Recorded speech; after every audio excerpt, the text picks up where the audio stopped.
నమస్తే అండి. నేను మీ లక్ష్మీ చౌదరిని. వెల్కమ్ టు మిస్టరీ మధురిమలు తెలుగు ఆడియో స్టోరీస్. అందాల పొదరిల్లు పార్ట్ 21తో మీ ముందుకు వచ్చేసాను. వీడియో నచ్చితే ఒక లైక్ ఇచ్చి అలాగే హైప్ ఇచ్చి కథను ప్రోత్సహించండి యార్. ఇక ఆలస్యం చేయకుండా కథలోకి వెళ్ళిపోదాం. ఐషు వాళ్ళు ఇంటికి రాగానే మైక్ వాళ్ళందరినీ పలకరించేశాక మీ అందరితో నేను ఒక విషయం మాట్లాడాలి అని అంటుంది ఐషు. ఏం మాట్లాడాలి ఐషు అని అంటారు విషయ గారు. చెప్తాను, కూర్చోండి అని అంటుంది ఐషు.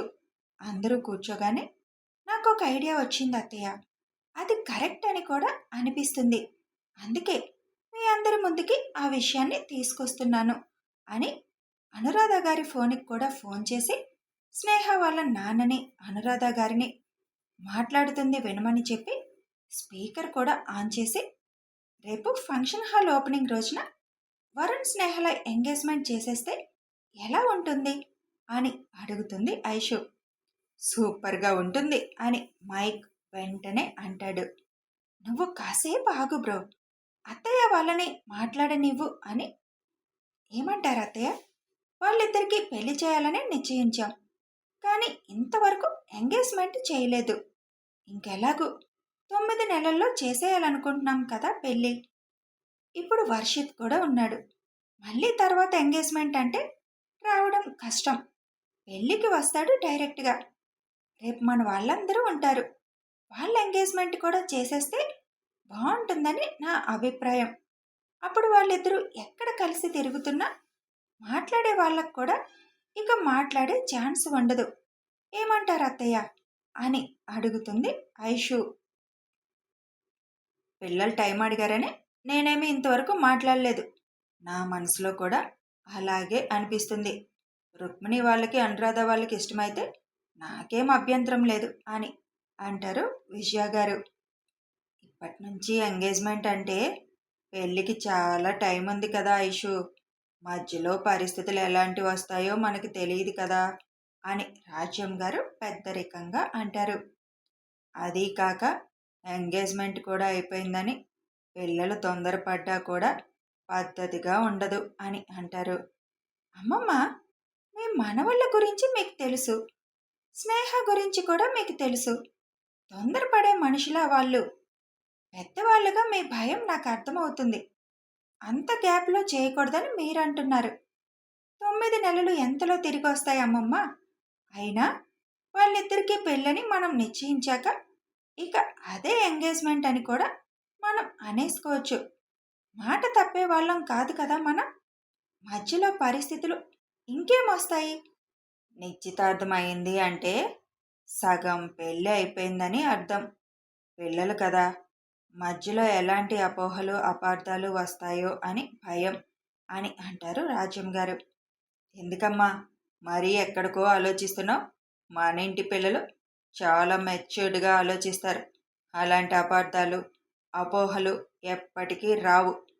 వచ్చిన వాటిని ఎలా వాళ్ళ మధ్య నుంచి పోగొట్టాలో వాళ్ళకి తెలుసు. ఇంకా మనం అందరం ఉన్నాం. నేను ఐషు ఆలోచనని సమర్థిస్తున్నాను అని అంటారు రావు గారు. మీరు చెప్పండి పిన్ని, మీ అభిప్రాయమే ముఖ్యం. అక్కడ మీది, ఇక్కడ రుక్మిణి అత్తయ్య వంశీ మామయ్య గారు నిర్ణయం మాకు కావాలి అని అంటుంది ఐషు. నాకేం అభ్యంతరం లేదమ్మా. ఒకసారి మీ కోడలు అని మీరు అనుకున్నాక నాకింక వేరే భయాలు ఏమీ లేవు. మీ పిన్నికి ఇష్టమైతే నాకు ఎటువంటి అభ్యంతరం లేదు అని అంటారు స్నేహ వాళ్ళ నాన్న. మీరేమంటారు పిన్ని అని అడుగుతుంది ఐషు. నాకు ఎలాంటి అనుమానాలు భయాలు లేవు ఐషు. బాగానే ఉంటుంది నువ్వు అన్నమాట. పైగా అత్తయ్య కూడా ఈ మధ్య ఇదే విషయంలో భయపడుతున్నారు. మాటే అన్నారు కానీ పసుపు కుంకాలు కూడా పెట్టుకోలేదు కదా అని. పెళ్ళి కూడా త్వరగా చేస్తే బాగుంటుంది కదా అని రోజుకి 2 సార్లన్నా అంటున్నారు. ఇప్పుడు నిశ్చితార్థం చేసేస్తే ఆవిడికి కొంచెం మనసు తృప్తిగా ఉంటుంది. నాకేం అభ్యంతరం లేదు అని అంటారు అనురాధ గారు. ఇప్పుడు మీరు చెప్పండి మావయ్య అత్తయ్య అని వంశీ గారిని రుక్మిణిని అడుగుతుంది ఐషు. మేం చెప్పేదేంటి అసలు? అన్నయ్య వదిన ఏం నిర్ణయం తీసుకుంటే అదే మేం ఫాలో అవుతాం తప్ప మేం చెప్పడం ఏంట్రా అని అడుగుతారు వంశీ గారు. అలా కాదులే, వరుణ్ విషయంలో తుది నిర్ణయం మీదే అవుతుంది. మీకు ఇష్టమేనా కాదా అనే విషయం చెప్పండి అని రావు గారు అంటారు. ఏం బావు గారు, తుది నిర్ణయం మాది అంటున్నారు? వరుణ్ కూడా మీ బిడ్డ అనుకొని మీరే నిర్ణయం తీసుకోండి. మాకేం అభ్యంతరం లేదు, మీరు ఎలాంటి నిర్ణయం తీసుకున్నా అని అంటారు రుక్మిణి. నువ్వేమంటావు నరసింహ అని అడుగుతారు రావు గారు. నేనేమంటానన్నయ్య, పిల్లలకు నిశ్చితార్థం అంటే హ్యాపీ ఫీల్ అవుతాను. ఐషు చెప్పింది చాలా బాగుంది. ఎంగేజ్మెంట్ చేసేస్తే పిల్లలు బయట ఎక్కడ తిరిగినా ఎవరూ మనల్ని వేలెత్తి చూపించే అవకాశం ఉండదు. పైగా చాలామంది నన్ను వరుణ్ కోసం అడుగుతున్నారు కూడా. వాళ్ళకు కూడా తెలుస్తుంది పెళ్ళి నిశ్చయం అయిపోయిందని అని అంటారు నరసింహ గారు. ఎంగేజ్మెంట్ అయిపోతే అనురాధ వాళ్ళ అత్తగారి భయం కూడా పోతుంది కదా. నిజమే, మనం మాట అనుకున్నాం కానీ ఇంకే విధంగానూ స్నేహ మన ఇంటి కోడలుగా మనం ఎవ్వరికీ చెప్పలేదు. అందరికీ తెలిస్తే బాగుంటుంది స్నేహ మన ఇంటి కోడలు అని వాణి గారు అంటారు. అయితే ఎల్లుండి వాళ్ళిద్దరు ఎంగేజ్మెంట్ చేయడానికి ఫిక్స్ అయినట్టే కదా అని అంటుంది ఐషు.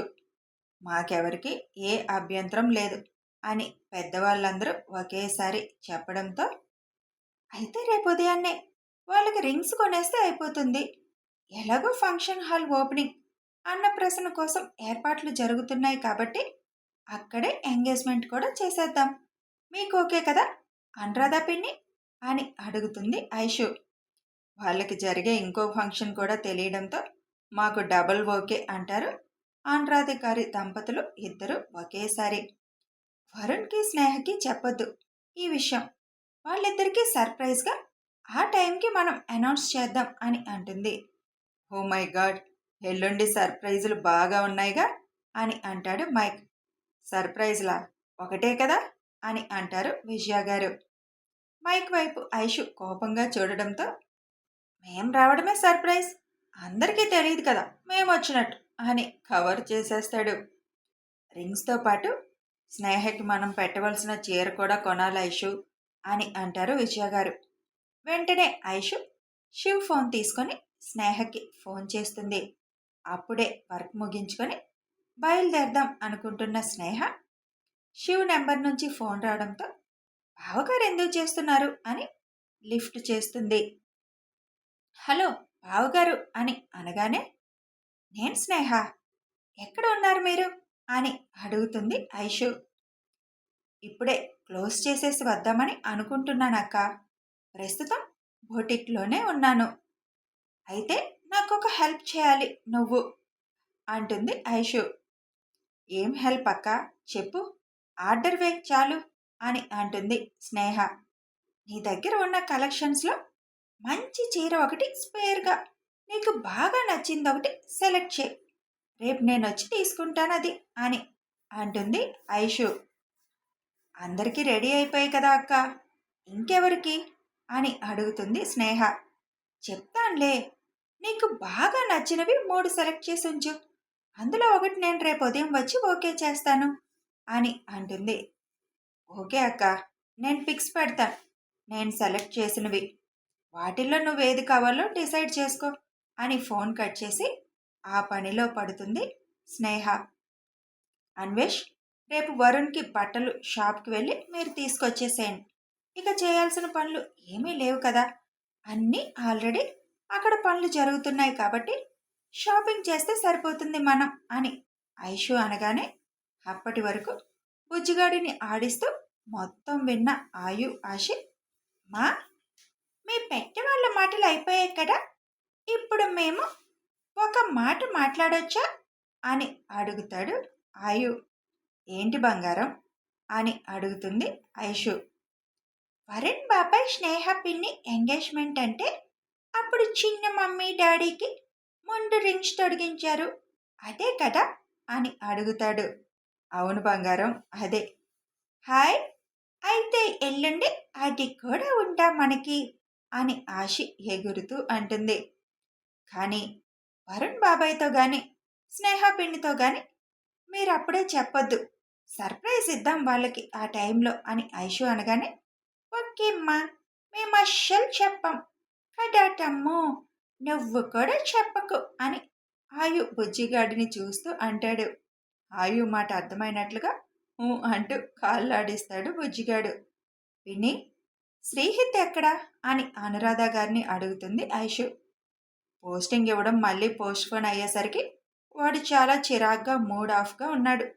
ఇప్పుడు ఈ విషయం చెప్తే వాడికి కూడా కొద్దిగా చికాకు పోయి హ్యాపీ వచ్చేస్తుంది. 2 నెలల నుంచి ఎదురు చూస్తున్నాడు పోస్టింగ్ కోసం. వాళ్ళ రాజకీయాల కోసం పోస్ట్పోన్ చేసుకొచ్చేస్తున్నారు వాళ్ళు.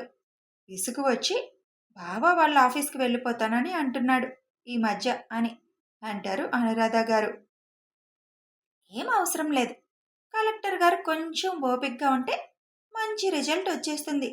ఏమో ఈ 2-3 రోజుల్లో తను కూడా గుడ్ న్యూస్ చెప్తాడేమో అని అంటుంది ఐషు. నీ నోటి మాట పుణ్యమా అని జరిగితే చాలు అని అనురాధ గారు నవ్వుతూ అంటారు. ఇంతకీ తమరు రేపు ఉదయం ఇక్కడికి వచ్చేస్తున్నారా, ఎల్లుండే డైరెక్ట్గా ఫంక్షన్ హాల్కి వస్తారా అని అడుగుతారు వాణి గారు. రేపు నేను అక్కడికి వస్తే అత్తయ్య మావిని కూడా తీసుకొని రావాలి. కష్టంలే, ఎల్లుండి ఉదయమే అందరినీ తీసుకొని డైరెక్ట్గా వస్తాం. బాబాయ్ వాళ్ళ తరపు వాళ్ళకు కూడా అనౌన్స్ చేయాలి కదా, వాళ్ళని కూడా పిలవాలి కదా.